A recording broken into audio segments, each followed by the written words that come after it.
You think you're safe, but the truth is, no one is ever as safe as they think they are. That was what I kept telling myself, as I stood there, watching my whole world unravel before my eyes. Ethan Harris had spent the past 35 years working tirelessly. He was the kind of man who believed in the system, in his pension plan, in the idea that hard work would always pay off in the end. He didn't question things. He didn't look for hidden motives. That was his mistake.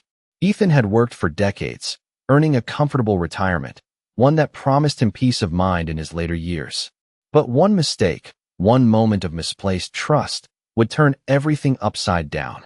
It was just a simple phone call, an invitation to a seminar. They promised him financial advice, a way to grow his savings, a chance to invest wisely for the future. Ethan was the kind of man who always wanted to be prepared, and the thought of securing his future even more sounded like a good deal. Little did he know, this seminar was the beginning of the end.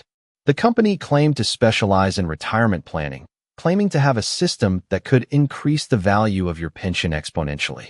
It was all too good to be true. But Ethan, like so many others, didn't see the red flags. He was too trusting, too hopeful, and that's exactly what they needed. They sold him the dream. The first meeting was like any other. Ethan sat in a small, polished conference room with a group of other retirees, all eager to hear about the magical financial opportunities awaiting them. The room was comfortable, warm, inviting. The speakers were professional, confident, promising results that seemed too good to be true. Ethan sat back, listening intently, his mind already thinking of how his pension could grow, how he could travel more, how he could live the life he had always dreamed of. But as the hours passed, something didn't feel right. He couldn't put his finger on it. There was something in the air, something almost sinister beneath the surface. It was in the way they avoided certain questions, the way they dodged specific details. But Ethan was too wrapped up in the idea of a better future to notice. He signed the contract without a second thought. The next few days blurred together. He was told to send over his pension details, to hand over the reins of his savings to this company that promised to make him rich. But before he knew it, he was no longer in control. The day it happened, Ethan woke up to a foggy morning. His head felt strange, a little lightheaded, like he hadn't slept well. He thought nothing of it. But by the time he walked out of his front door, everything started to change. He felt dizzy, his vision blurred, his steps unsteady. He never made it to the bank. He never made it to the post office. His world spiraled out of control faster than he could understand. When he woke up, he was in a strange place, on a cold, uncomfortable cot. His hands were bound, his head throbbing, and his heart raced with panic. The last thing he remembered was getting into his car.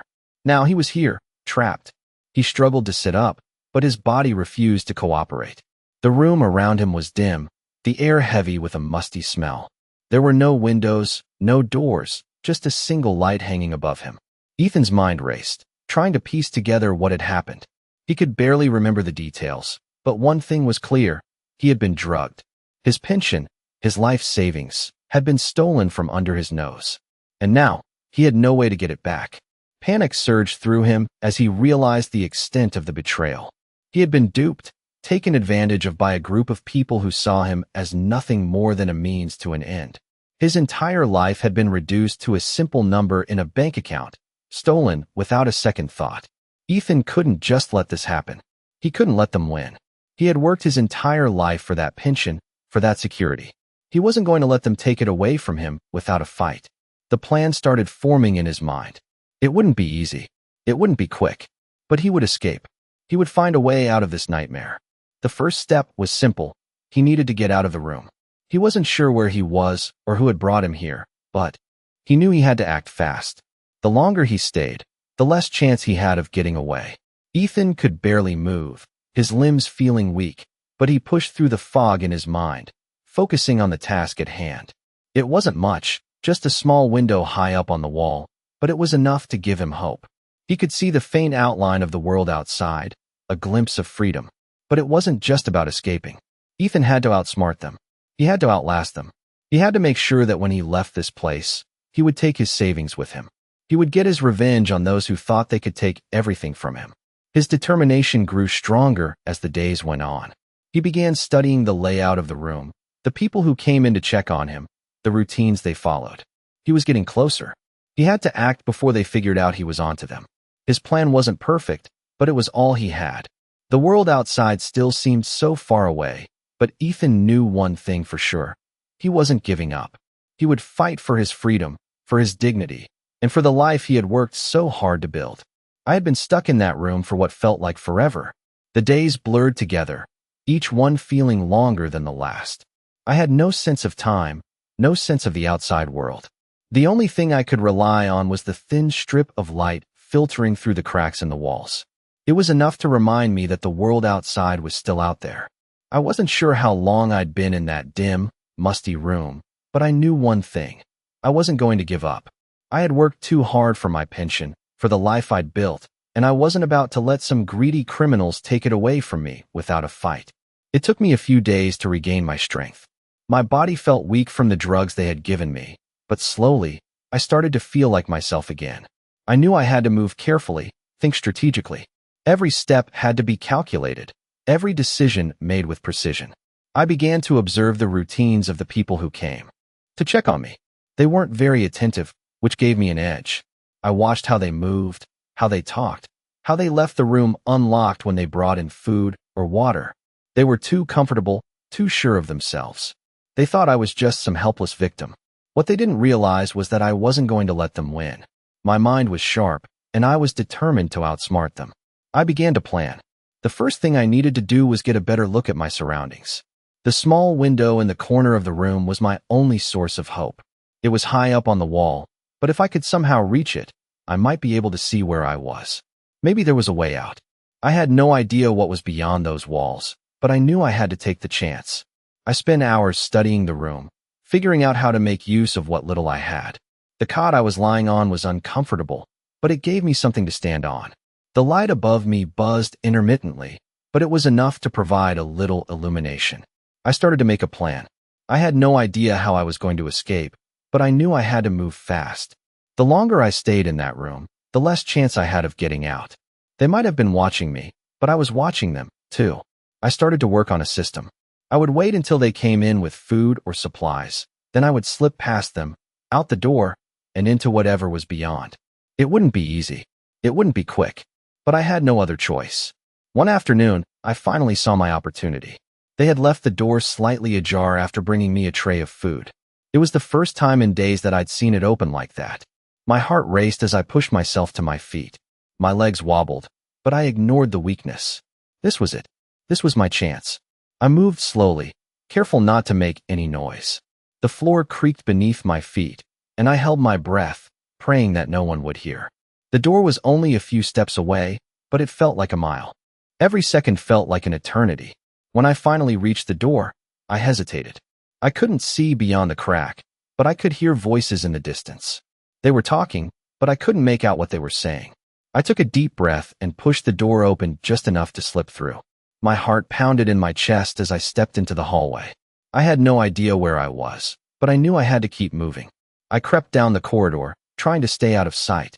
The walls were cold and bare, and the air smelled stale. I kept my head low, listening for any signs of movement. I couldn't afford to get caught now. I rounded a corner and found myself in another room. This one was much larger, with tall windows letting in some natural light. It was quiet, but I could hear faint footsteps from the other side of the building. I had to move fast. I spotted a small door in the corner of the room, barely visible behind a stack of boxes. It looked like an old storage closet. I couldn't be sure, but it was my best bet. I walked toward it, trying to stay as quiet as possible. My heart was racing, my palms sweating, but I forced myself to focus. I didn't have time to panic. I reached the door and pushed it open gently. Inside, there was nothing but old furniture and a few dusty crates. It wasn't much, but it was better than nothing. I stepped inside and shut the door behind me, holding my breath as I listened for any sounds from the hallway. For a moment, everything was silent. I stood still, waiting for the footsteps to fade. When I was sure no one was coming, I moved quickly, searching through the crates. I didn't find much, just some old papers and a few broken tools, but it was enough to keep me moving. I knew I couldn't stay in one place for too long. I had to keep going, find a way out. But where? I wasn't sure yet. I had no plan, no idea what was ahead. But as long as I was still breathing, I had a chance. I wasn't about to give up. Not now. Not after everything I had lost. I wasn't sure how long I could keep running, how much longer I could survive in this place. But I knew one thing. I wasn't going to let them take me without a fight. They had stolen my future, my freedom, but I wasn't going to let them take my spirit. I would find a way out. I would make them pay for what they had done. I had managed to slip through the cracks, but now I was standing in the middle of a hallway, not entirely sure where to go next. The walls felt cold, as if they were closing in on me, and the silence was deafening. I knew they were looking for me. I didn't have much time before they realized I was gone. I needed to keep moving. The only thing that mattered now was finding a way out. I couldn't let myself get caught again. Every step I took felt like it echoed through the empty hallways, but I couldn't afford to slow down. I kept my back against the wall, moving carefully but quickly, trying to make as little noise as possible. The smell of stale air filled the corridors, and I could hear faint noises in the distance, but nothing close enough to make me panic. The building seemed vast, like a maze, with no clear way out. There were doors everywhere, but none of them looked familiar. Some were locked, others were ajar, leading into rooms that seemed deserted. I couldn't afford to waste time figuring out what each room was. I had to find the exit. I moved past a few more doors, each one revealing nothing but empty spaces or piles of unused equipment.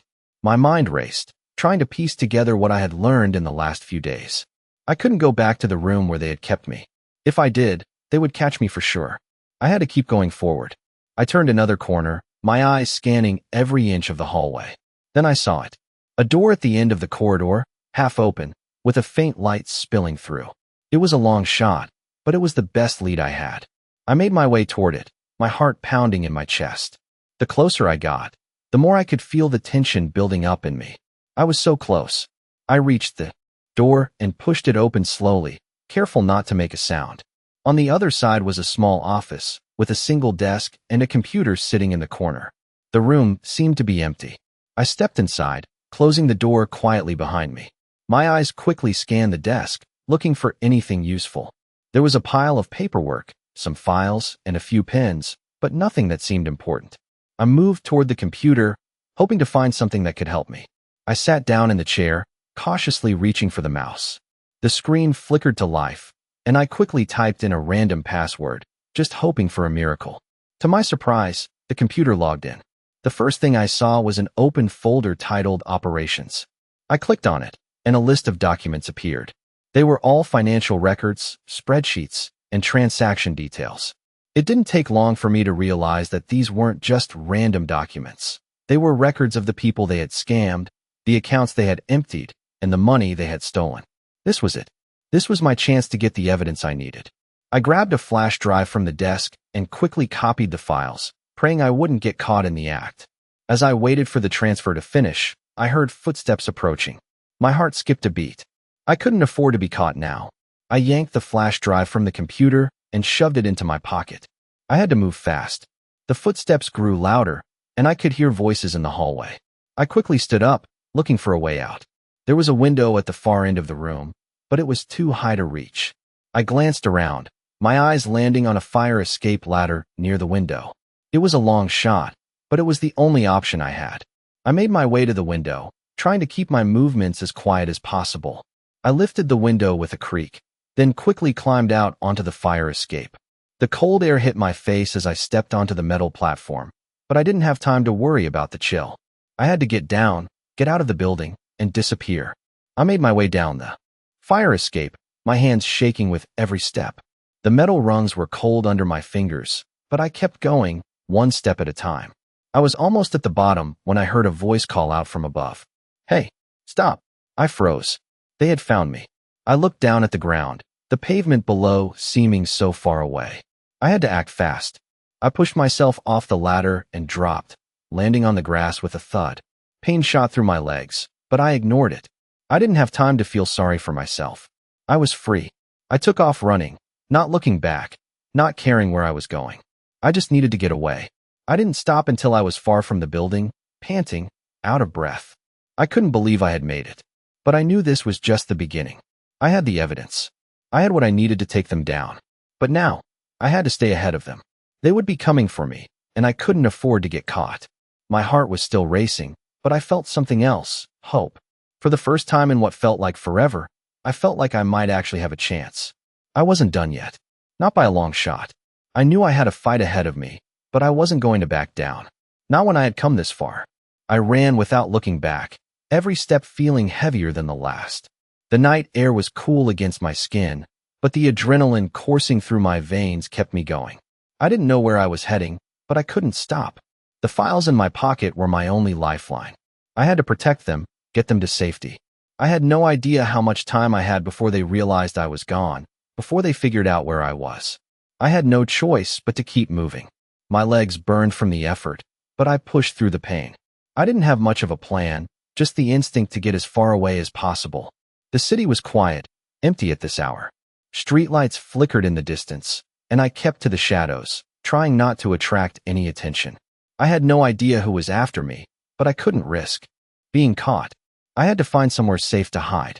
I kept running, weaving through alleys and side streets, until I finally came to a small park. It was deserted, no one in sight. I paused for a moment to catch my breath, my chest heaving as I looked around. The park seemed peaceful, but I couldn't let my guard down. I couldn't trust anyone. I sat down on a bench, my eyes scanning the area, still feeling the weight of the flash drive in my pocket. It was all I had now. I couldn't afford to lose it. I knew that I needed to find a place to lay low, but the thought of going back to a hotel or an apartment scared me. I couldn't risk being tracked. I needed a safe place, somewhere they wouldn't find me. My mind raced as I tried to think of a solution. And then it hit me, my old friend, Derek. He was someone I hadn't talked to in years, but he was the type of person who would never ask questions. He lived in a secluded house upstate, far away from the city. It would be the perfect place to hide. But getting there wouldn't be easy. I had no car, no way to get there without drawing attention. I needed to find a way to get out of the city without being seen. I stood up, still feeling the weight of my decision. I knew I couldn't stay here for long.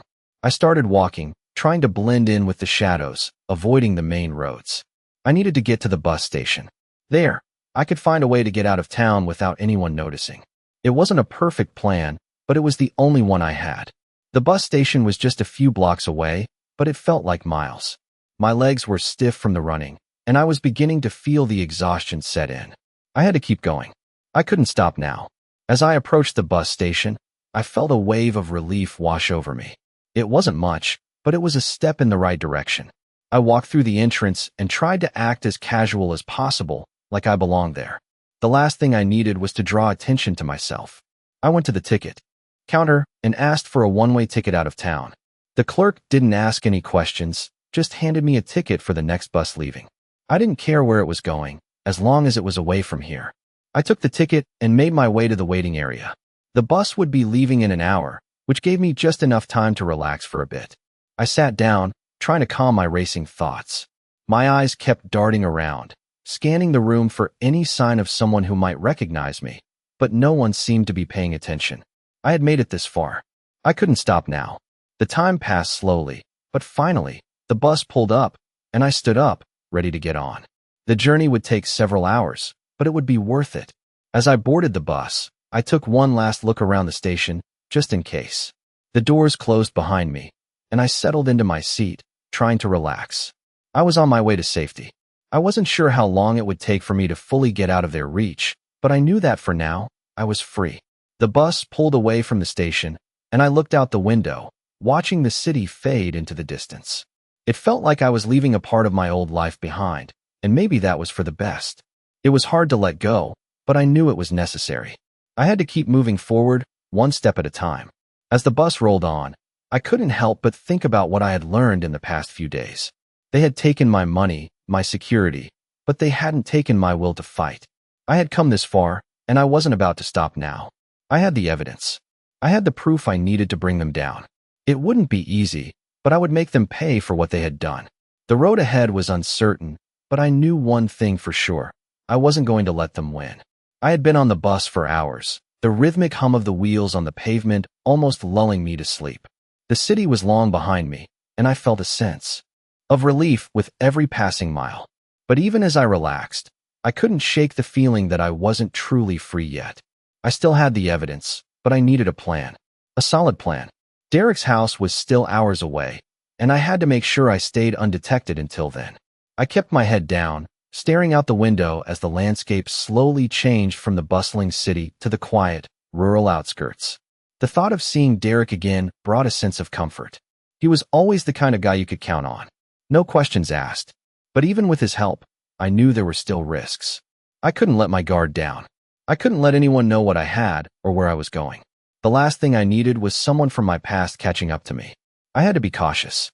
As the bus continued its journey, I couldn't stop thinking about the people who had put me in this position. They had stolen everything from me, but they underestimated one thing, me. They underestimated my will to survive, my desire for justice. I had spent years working hard for that pension, only for them to take it from me in the blink of an eye. But now, I had a way to take them down. The files I had copied were more than just evidence. They were the key to their downfall. The more I thought about it, the more I realized how important this was. I wasn't just doing this for myself anymore. I was doing it for all the people they had hurt, for all the lives they had ruined. I couldn't let them get away with it. I had to be smart, strategic. I couldn't rush into anything. As the bus made a stop, I took a moment to stretch my legs. I needed to keep a low profile, so I stuck to the shadows as much as possible. I wasn't sure how much longer the journey would take, but I was ready to get to Derek's house and finally regroup. I had to lay low for a while, figure out my next steps. I wasn't going to make the mistake of rushing in without a plan. I knew I couldn't afford to make any more mistakes. The bus finally pulled into a small station, and I stood up, ready to disembark. As I stepped off the bus, I felt the cool air hit my face. The station was small, just a few other passengers milling around. I blended in, keeping my head down as I walked toward the exit. The last thing I needed was to attract attention. I found a payphone nearby and quickly made a call to Derek, making sure to keep my voice low. "Derek, it's me. I need your help." I could hear the surprise in his voice, but he didn't ask any questions. "Where are you?" he asked. "I'm heading to your place. I'll be there in a few hours." "All right, I'll be waiting." I hung up and started walking in the direction of the bus station's parking lot. I had to get a taxi, but I couldn't risk using my own name. I wasn't sure how much they knew, but I wasn't about to take any chances. I found a cab, giving the driver the address, but making sure to avoid any identifying details. As the cab sped along the highway, I felt the tension starting to ease. I was closer to safety, but the closer I got to Derek's place, the more nervous I became. I needed a place to think, a place where I could go over the files and figure out what to do next. I knew I couldn't trust the authorities. I couldn't turn to the police. They would be too easily manipulated by people like them. No, I had to do this on my own. I had to make sure I stayed one step ahead. The cab ride seemed to take forever, but eventually, I saw the familiar outline of Derek's house in the distance. It was tucked away in the woods, far from the nearest town, the perfect place to hide. The cab pulled up to the driveway, and I quickly paid the driver, giving him a generous tip to ensure he wouldn't remember me. As I walked up to the front door, Derek was already waiting for me. He gave me a quick, cautious look before opening the door. "Come on in," he said quietly. I stepped inside, feeling a sense of relief wash over me. Derek's place was exactly how I remembered it. Cozy, isolated, a perfect hideout. We didn't waste time with pleasantries.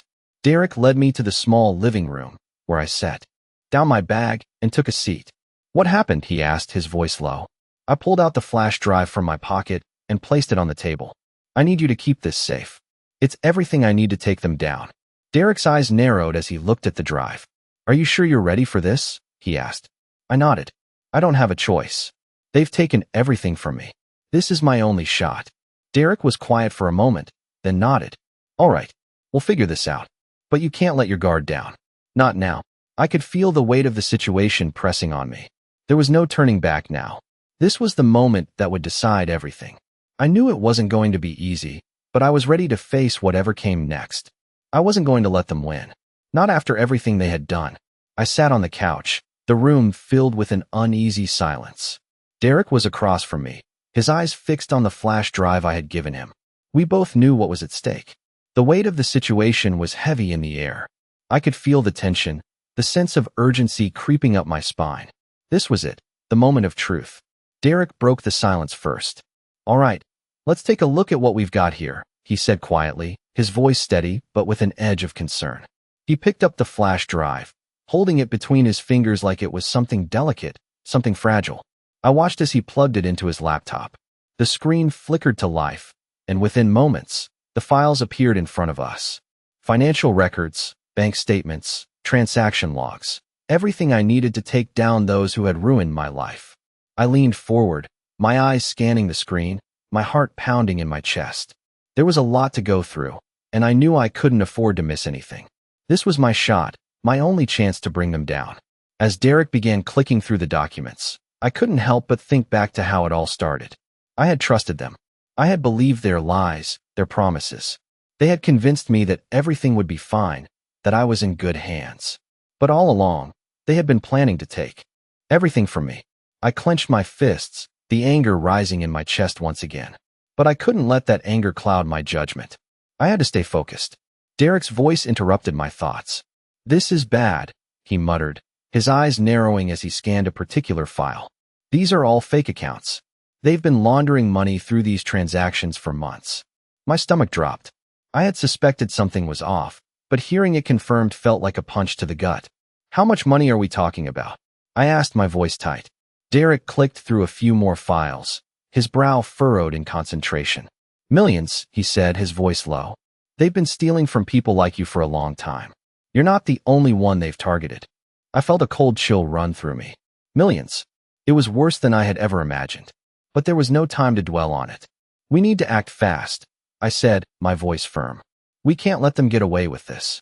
Derek nodded, but there was something in his eyes that told me he was thinking the same thing I was. The risks were enormous. We were dealing with people who had the power, the resources, and the connections to make sure they got away with everything. Taking them down wouldn't be easy. I stood up, pacing the room as I tried to formulate a plan. We had the evidence, but now we had to figure out how to use it. I couldn't go to the authorities. If I did, they would just cover it up. I couldn't trust anyone. I had to find a way to expose them without getting caught. Derek was silent for a moment, and then he spoke again.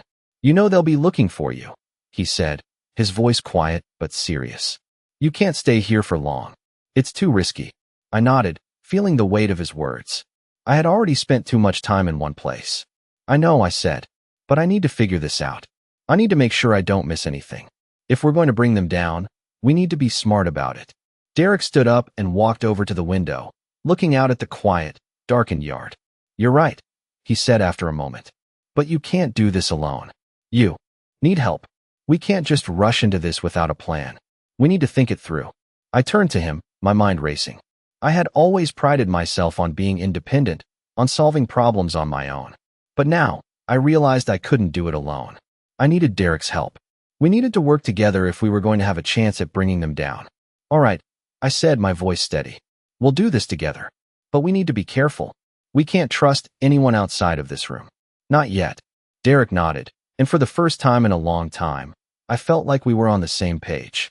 We were in this together, and we would make sure they paid for what they had done. I sat back down, my mind still racing, but now with a sense of purpose. We had a plan. We had the evidence.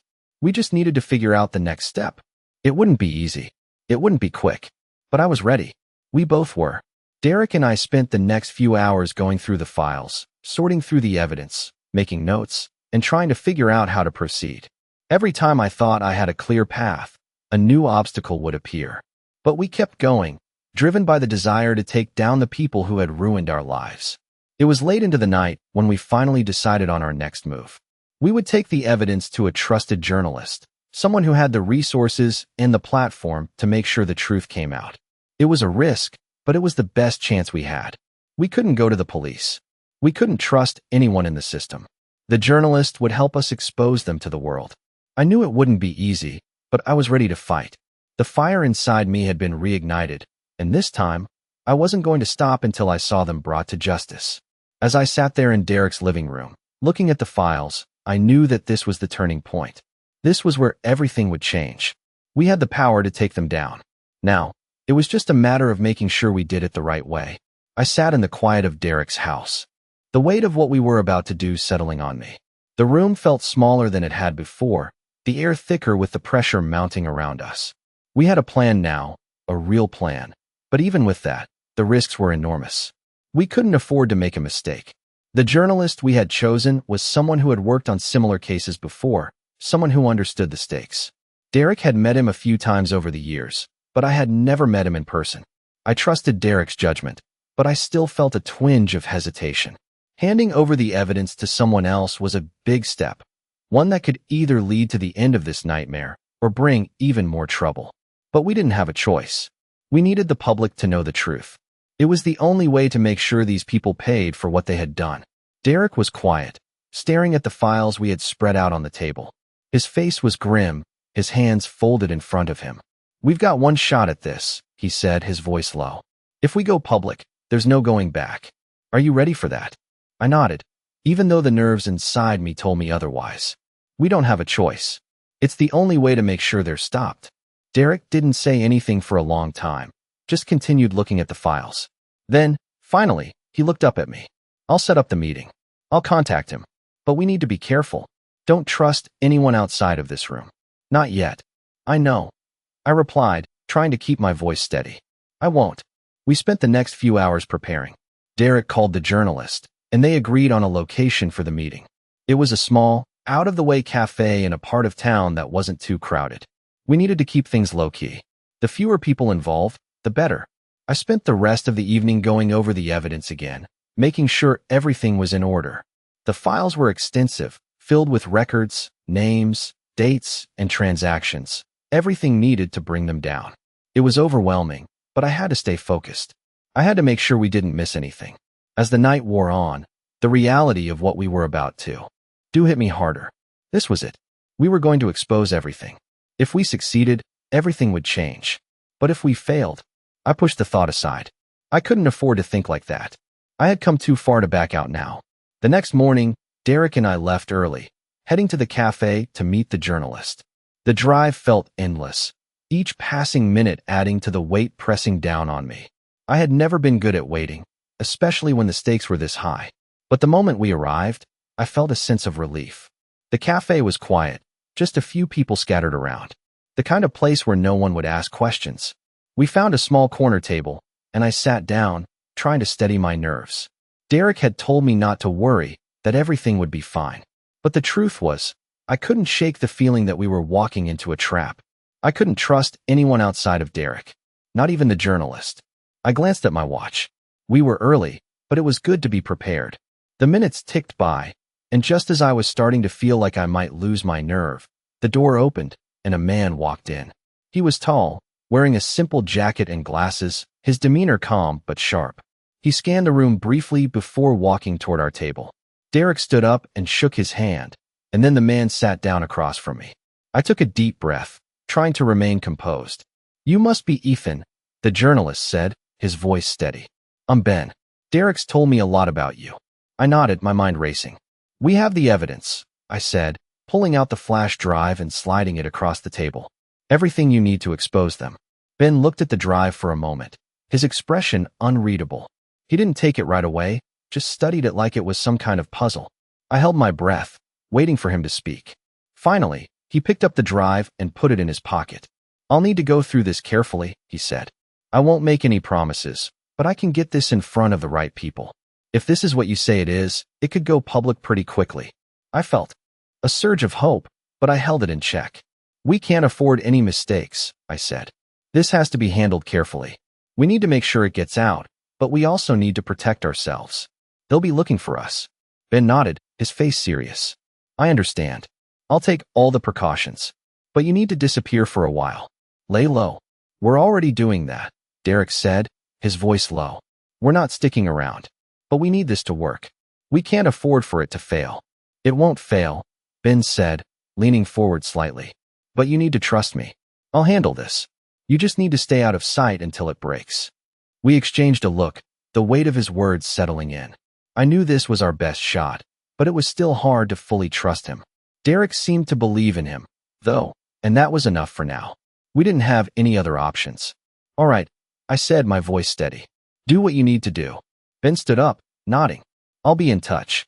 Stay safe, both of you." With that, he walked out of the cafe, disappearing into the crowd. Derek and I sat there for a moment, the silence between us heavy.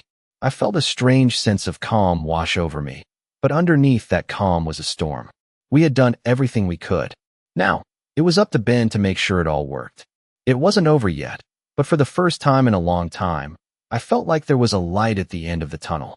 I sat in Derek's living room, the faint sound of the wind rustling outside the window the only noise in the stillness. It had been 2 days since we met with Ben, and the waiting was driving me crazy.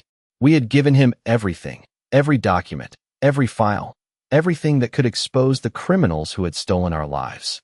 I knew it was just a matter of time, but every passing hour felt like an eternity. Derek sat across from me, his face tense but calm, as if he too was feeling the weight of the situation. We hadn't heard from Ben yet, and every minute of silence seemed to raise the stakes. I couldn't stop thinking about the consequences. If we failed, we'd be right back where we started, with no justice and no way out. It wasn't just about the money anymore.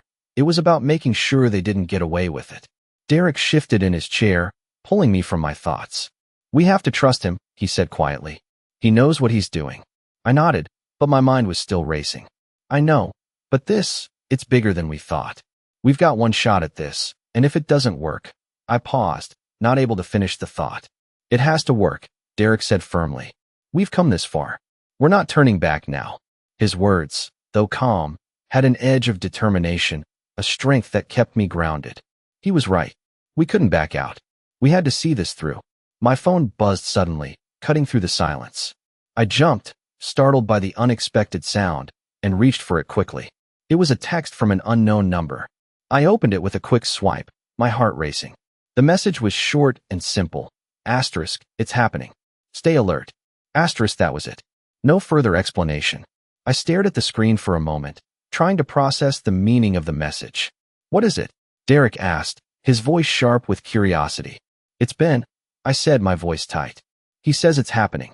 Derek stood up, pacing around the room. "This is it. This is what we've been waiting for. We need to stay sharp." I stood up too, my nerves buzzing with anticipation. We had done everything right, but now we had to wait for Ben's next move.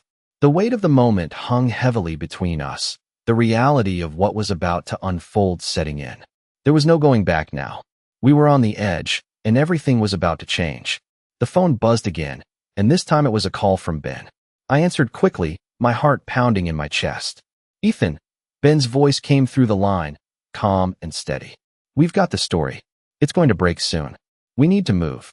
"What do you mean, move?" I asked, my voice tense. "The story will be picked up by the news outlets within the next few hours." "It's already in motion," Ben explained. "But you need to disappear for now. Get off the grid. They'll come after you once they realize what's happening." My heart dropped as the full weight of his words sank in. "What do you need from us?" I asked, my mind racing. "Stay out of sight," Ben said. "I'll do my part. You just need to stay safe and keep your heads down. I'll reach out when it's time." I felt a sense of dread mix with the adrenaline coursing through me. We had no choice now but to trust Ben, to trust that he would handle everything and that the truth would finally come out. "All right," I said, my voice steady despite the fear creeping up inside me. "We'll stay put." "Good," Ben replied. "I'll contact you soon. Keep your phones off as much as possible. You're exposed now. Be careful." The line went dead, and I put the phone down slowly, feeling a mix of relief and terror. It was happening. The plan was in motion, but the real danger was just beginning. "What now?" Derek asked, looking at me with a mix of concern and determination. I met his gaze, my mind still processing the information Ben had given us. "Now we wait. We stay out of sight, stay quiet. But we can't let our guard down." Derek nodded, his expression hardening. "We're in this together. Whatever happens, we stick to the plan."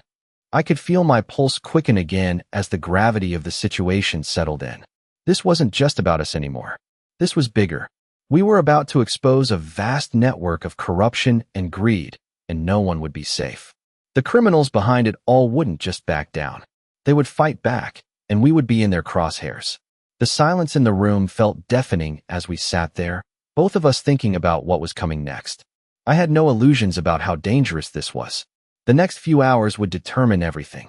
Ben was right. We had to disappear, stay under the radar. We couldn't afford to make a mistake now. I stood up, the urgency of the situation making my hands tremble. "Let's pack up," I said, my voice tight. "We need to be ready to go at a moment's notice." Derek followed me into the small bedroom, where we gathered our things quickly. We couldn't afford to stay in one place for too long, not with everything about to hit the news. Where do we go? Derek asked as we packed. I paused for a moment, considering. Somewhere remote, I said. We lay low for a while, keep out of sight. Ben will keep us updated, and when it's safe, we'll make our move. Derek didn't argue. We both knew that was the only option. We finished packing and took a last look around the house, making sure we weren't leaving anything behind that could be traced back to us. The sound of my phone vibrating on the table startled me, and I quickly grabbed it. It was another message from Ben. Asterisk, the story is live. Go dark now. Trust me. Asterisk, my breath caught in my throat. It was real now. The story was out there, and we were in the thick of it. We had no choice but to trust Ben, trust that the plan was going to work. I looked at Derek, the reality of our situation settling in. Let's go, I said. It's time. We walked out of the house, locking the door behind us, and stepped into the unknown. The next chapter was beginning, and there was no turning back. I hadn't realized how long we'd been driving until the familiar buzz of my phone interrupted the silence in the car. I glanced at the screen, and my heart skipped a beat. It was a message from Ben. Asterisk, they're on the move. Keep your distance. You're not safe yet.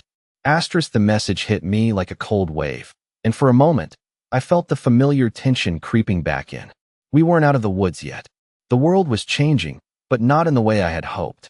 I passed the phone to Derek without saying a word, and he read the message silently, his face hardening. We need to lay low, he said, his voice grim. I nodded, the reality of the situation settling back in. We had exposed them, but the fight wasn't over. It had only just begun. How long do we stay hidden?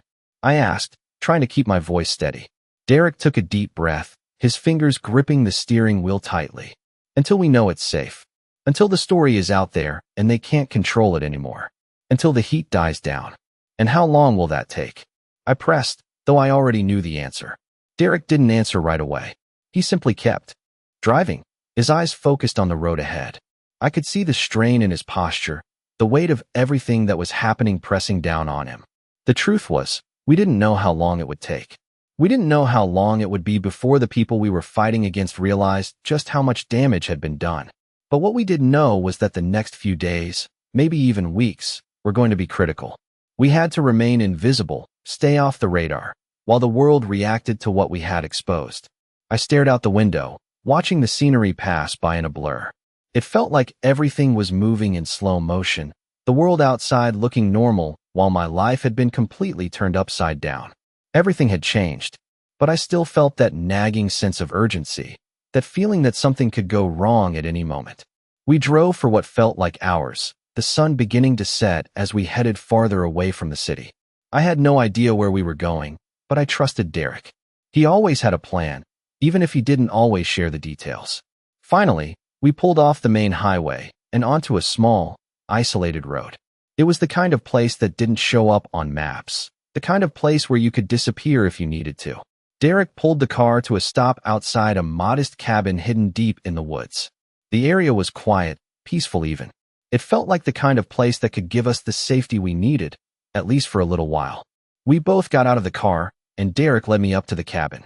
It was small but well-maintained, with a rustic charm that made it seem like a perfect hiding spot. We didn't speak as we moved inside, both of us too focused on the task at hand. The cabin had everything we needed to lay low. No internet, no phone service, no distractions. Just the isolation we required to avoid being found.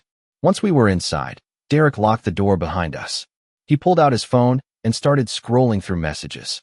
I could tell he was checking for updates, making sure we weren't being tracked. I watched him for a moment, feeling a strange sense of relief. The tension in my chest had eased slightly. We were safe, for now. Derek finally put his phone down and looked at me.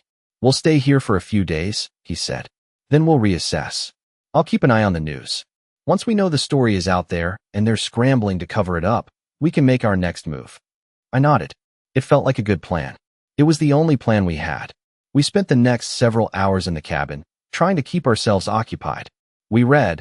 We talked about the next steps, but there was a heaviness in the air that neither of us could shake. The quiet was deafening, and every minute felt like a ticking clock, counting down to something we couldn't control. As the night wore on, we began to hear more about the fallout from the exposure. News outlets were picking up the story, and it was spreading faster than we had anticipated. The public was reacting, but the question now was how the people we had exposed were going to respond. We knew they wouldn't take this lying down. They would come after us, and we had to be ready for that. By morning, the news was everywhere. Headlines blared about the financial scandal, about the millions of dollars stolen from unsuspecting victims. The evidence we had uncovered was damning, and the truth was finally coming to light. But even as I watched the news unfold, a sense of unease settled over me. We had done what we set out to do, but there was still so much more to be done. The people responsible for this weren't going to go down without a fight. I turned to Derek, who had been watching the news quietly. "What now?" I asked, my voice barely above a whisper. Derek looked at me, his expression hardening. "Now we wait. We keep our heads down, and we let the world do the work for us. We did our part. We've exposed them. Now we have to let the pieces fall where they may." I nodded, though uncertainty still lingered in the pit of my stomach. I wanted to believe that everything would work out, that we would come out of this victorious. But there were too many unknowns, too many risks. And as much as I wanted to believe that the fight was over, deep down, I knew it wasn't. It was just beginning.